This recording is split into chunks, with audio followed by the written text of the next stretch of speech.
One of the problems with the Christian church today is we give the younger generation a powerless God. What do I mean by that?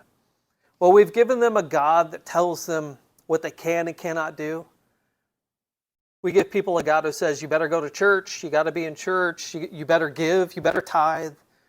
Kids, you better obey your parents, better do what you're supposed to do, or else what? God's going to get you. There's going to be consequences. And I'm not saying those are wrong. Listen, there are consequences when we sin, when we do things that are wrong.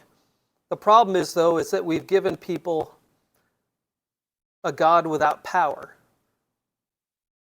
We haven't shown them that there's a God of power there. Because what happens is, at some point, they're going to start questioning, what are they serving? Because at some point, you can only tell a kid so many times, you have to go to church, you have to go to church, you have to go to church. Then they hit that 18, 19, 20-year-old mark, and they're like, why? I missed church 3 weeks in a row, and guess what happened? Nothing, other than I slept in.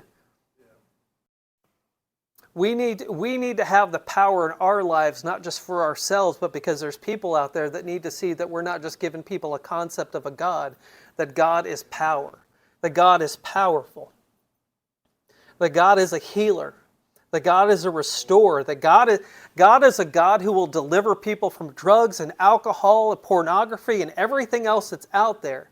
He will bring your life in a place of position to where you're succeeding in areas because the Holy Spirit and the power of God is actually driving your life, your business, your kids, your family, everything you set your hand to, because there's a power. There's a power.